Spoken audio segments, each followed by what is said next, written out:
Welcome to the Leaders in Payments podcast, where we talk to C-level leaders from across the payments landscape. We'll be discussing the products and services that impact the payment space today, as well as trends and predictions for the future of payments. We will also hear stories from our guests about their journeys to the top. But what I would really say is our more revolutionary element is this single view of the funds that we can provide organisations. So as an example, we can show, let's use a venue as an example, we can show a consumer who may just come to concerts at a particular venue but not go to sports events. We can show that their favourite drink might be Bud as an example, or hot dogs, or they buy a shirt at a certain date. So what we do with our clients is we effectively help them use that data really to push personalised offers to those attendees based on their actual behaviour. So they're not just sending out generic marketing offers.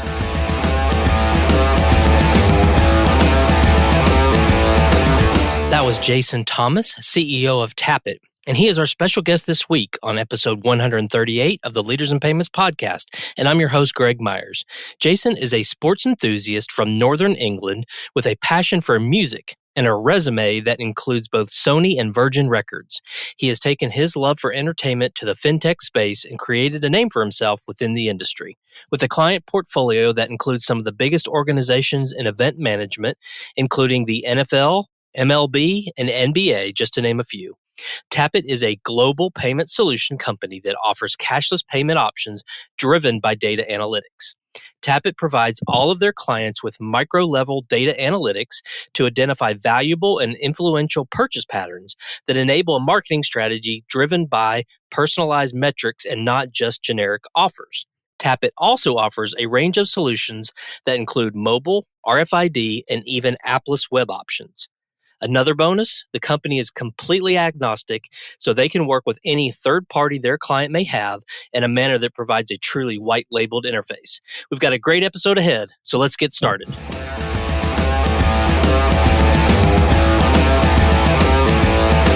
Hi, Jason. Thank you for being here, and welcome to the Leaders in Payments podcast. Thank you, Greg. Thanks for having me.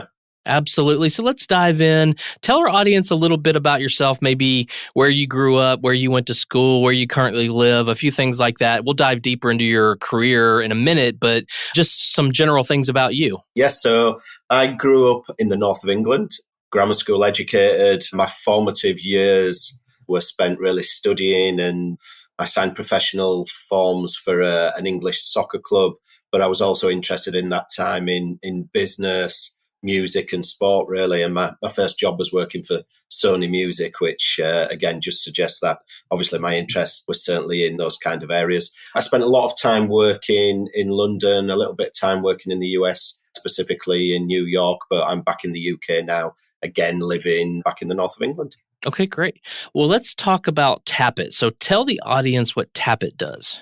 Yeah, so I suppose top line, we really enable our partners to fully maximize the power of their data. And we do that actually via various cashless payment solutions.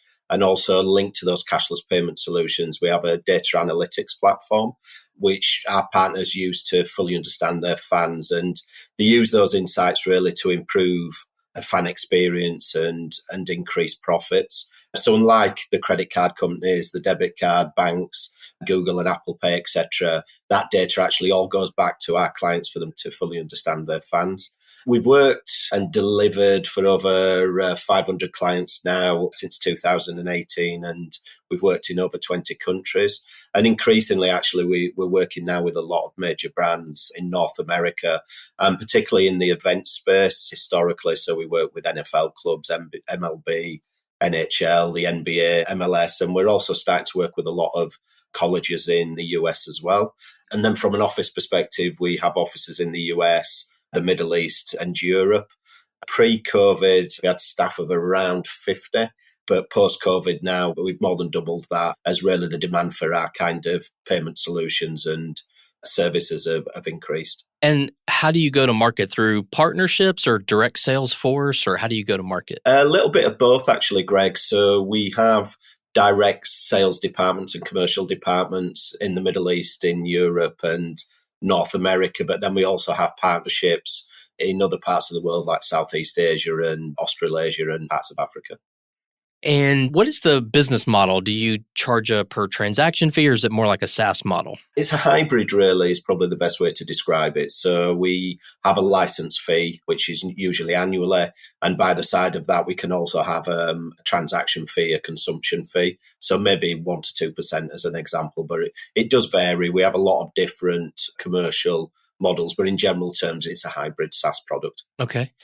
I was looking at your website and some of the images. It looks like there's an app. So do the fans, the people in the stadium have to download an app? Yeah, so we have kind of 3 areas really of cashless solutions. One is a mobile solution, and that's actually a white label solution that's built into the app of our partners. So as an example, Kansas City Chiefs, they have an app that their fans use to get into the stadium anyway. And we can put a payment solution in there, and it's called Chiefs Pay. And they can just add their credit or debit card to that so that they can pay seamlessly via the app. So you don't have to download a separate Tappit app. We just white label into the app of our partners.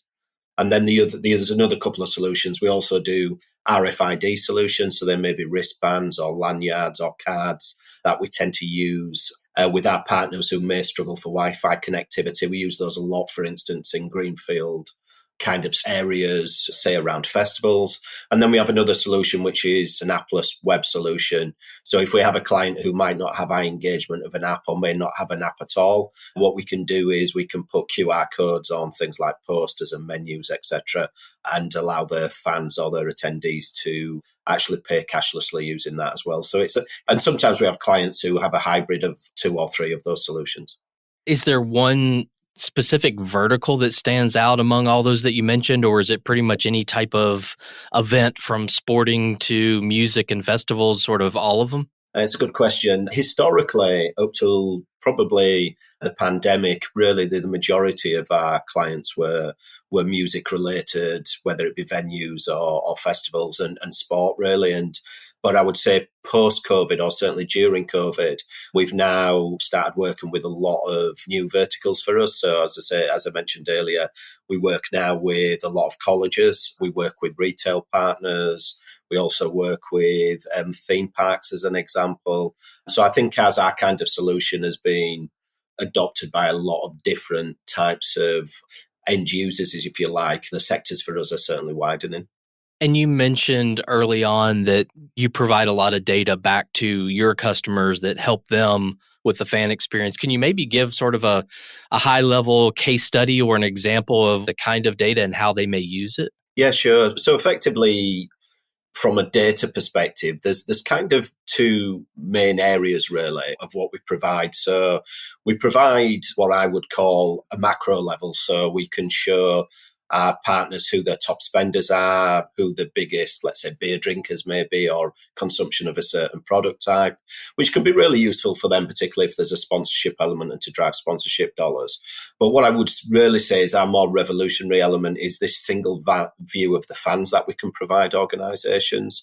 So as an example, we can show, let's use a venue as an example. We can show a consumer who may just come to concerts at a particular venue, but not go to sports events. We can show that their favorite drink might be Bud as an example, or hot dogs, or they buy a shirt at a certain date.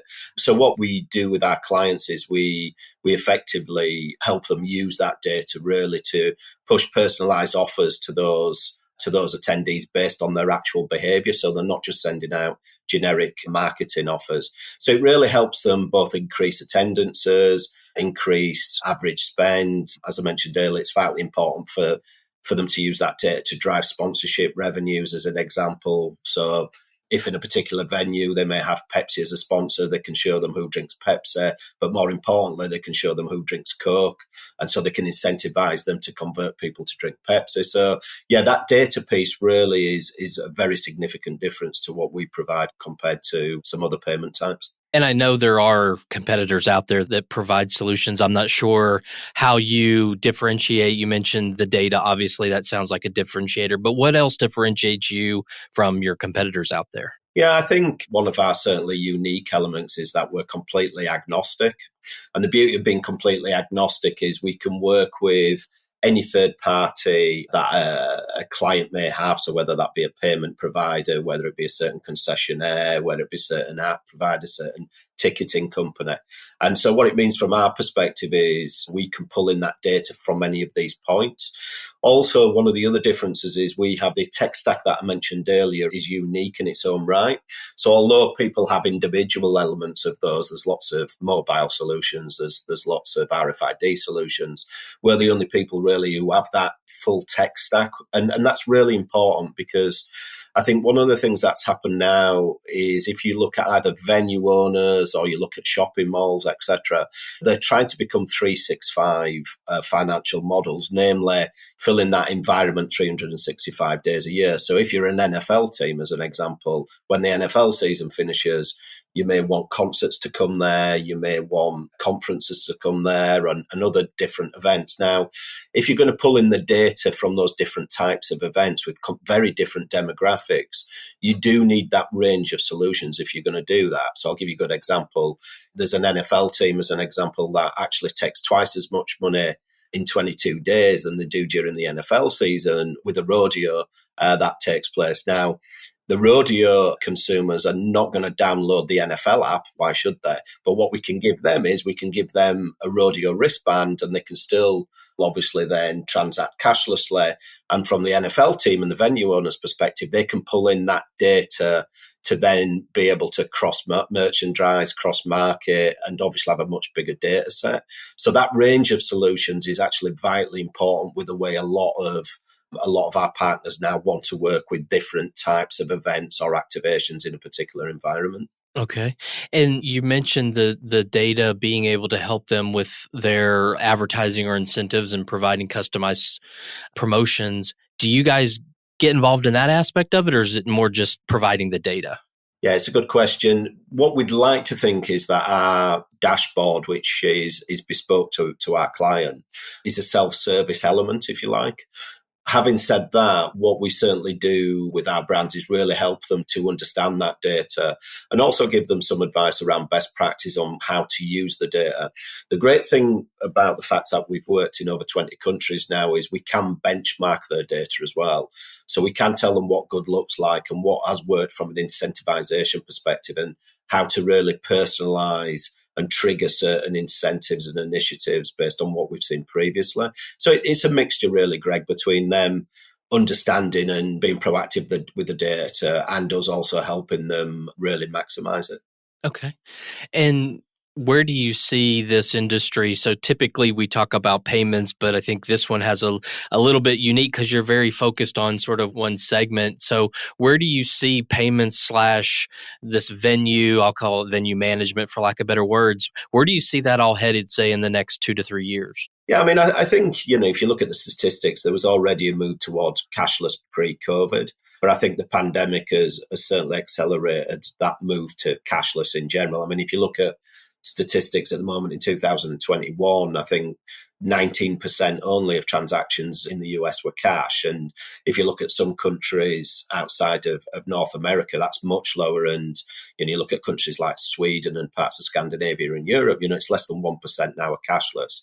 And I think one of the reasons that obviously organizations are kind of pushing cashless, and particularly solutions like ours, this closed loop solution idea, is the fact that they see the importance of owning their own data to reduce that friction, if you like, with consumers and improve the consumer experience. And as I mentioned earlier, really look to market and incentivize based on previous behaviors rather than just really in a generic way. So I think that more personalized, integrated and frictionless experience is certainly not going to go away. And I think that's just going to continue. So I think from a trend perspective, the importance of data and how organizations utilize it is definitely going to continue. I think what happened during COVID was when a lot of organizations didn't have consumers physically in situ, if you like, they realized actually that in a lot of cases, they really had not particularly useful data to keep that relationship between the organization and the consumer in a kind of engaged form. So I think For the first time now, I've certainly seen in the last 12 months a big shift, particularly from large organizations in really having a digital and data strategy, and they don't want to ever be in that position again. So I think that's been the major shift that will probably continue in certainly the next 5 years.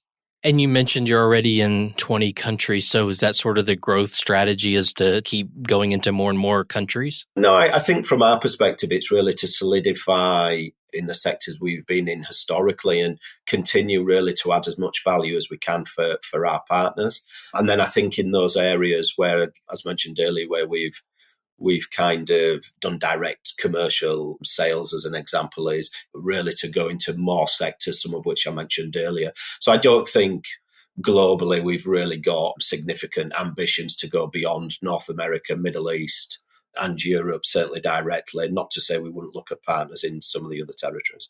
Yeah, seems like there's plenty of colleges and other venues and sporting events, and it's sort of, I mean, I would assume it's a very large market.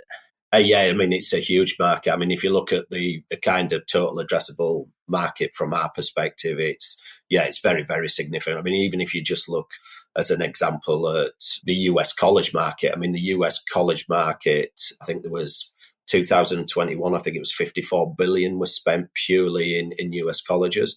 So, if you look at that just as one sector from our perspective, we certainly don't need to go into other territories or necessarily go beyond our kind of ambition sectors as they currently stand, I guess. Yeah, great. Well, hey, let's switch gears a little bit and talk about you. So if you don't mind, tell us your journey, how you got from your first job out of school to being the CEO of Tappit.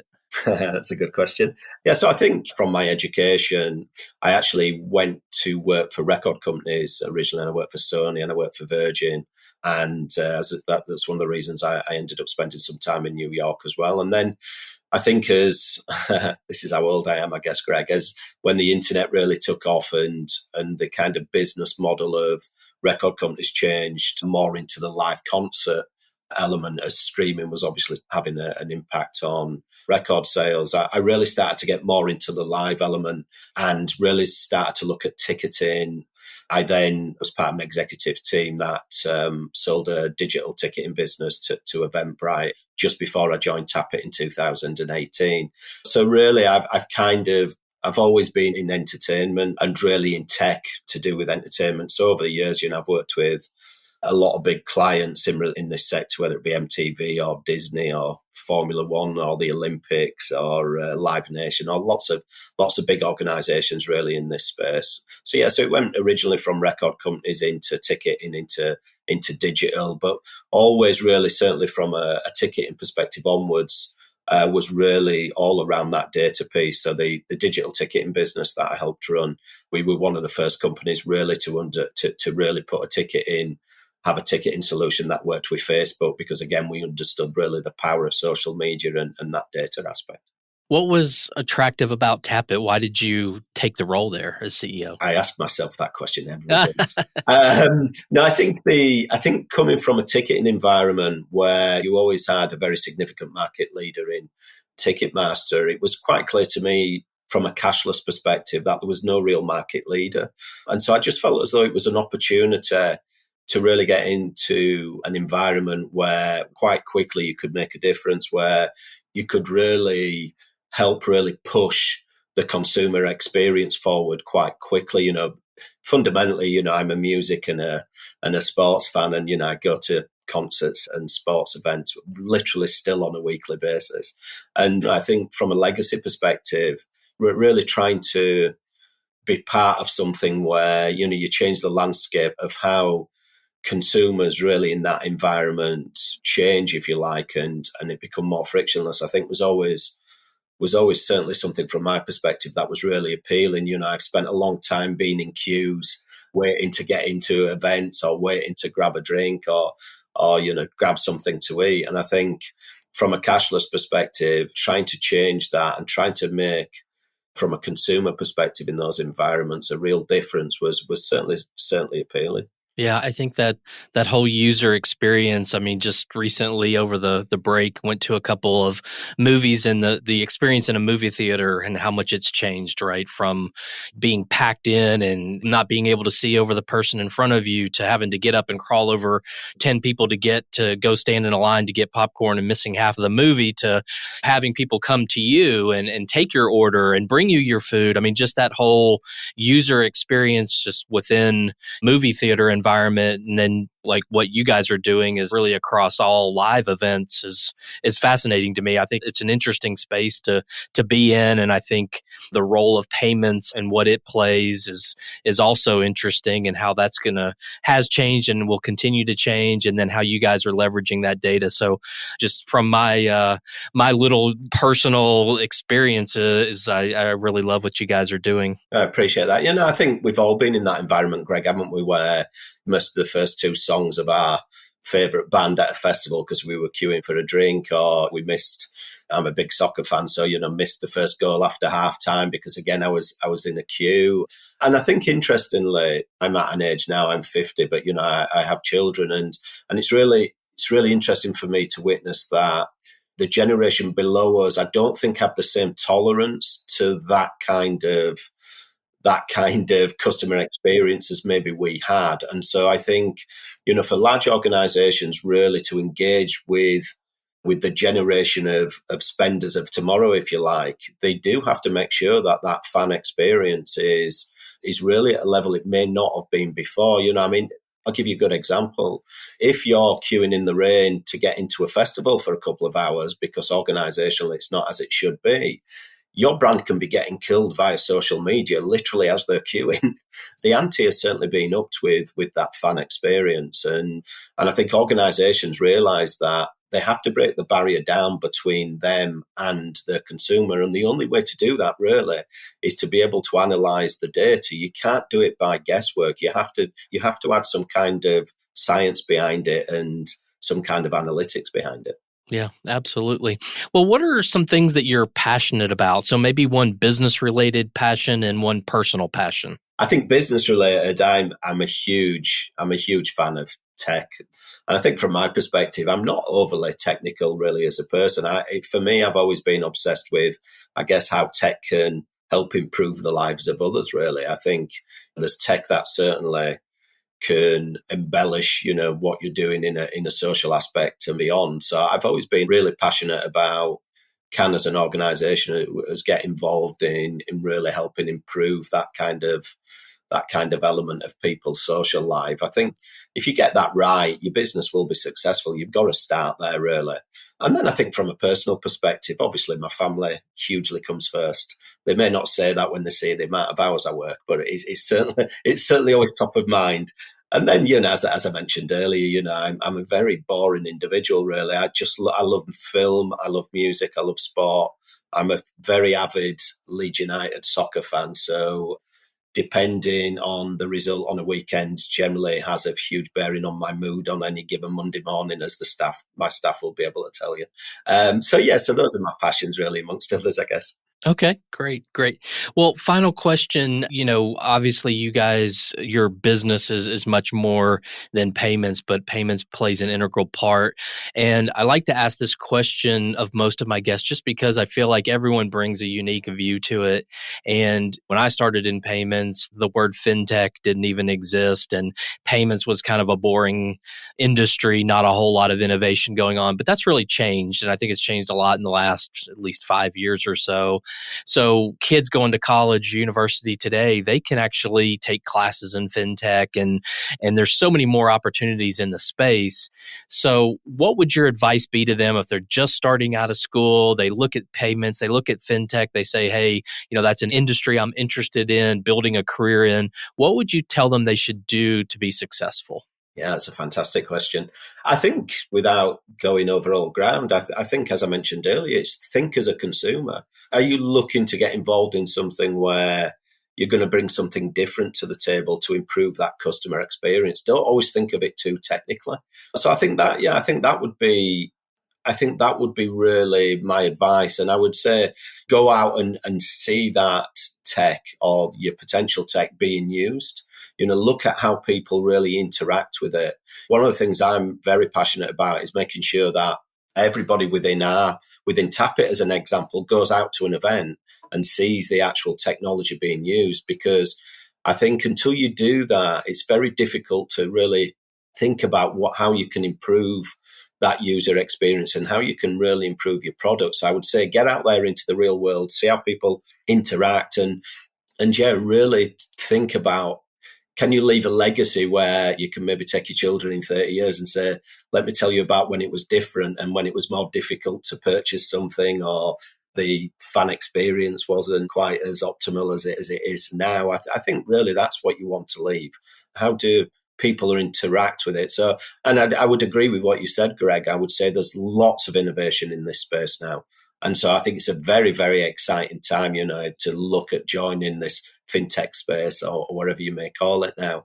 Because I think for the first time, as I mentioned earlier, organizations really are very passionate about trying to be innovative and trying to really improve that customer experience. And I don't think that was always the case. I think there was certainly a time when people were probably resting on the laurels a little bit. And I think, as I say, the pandemic has really made people look for the first time on how they can really engage with their customers in a way they've not done previously.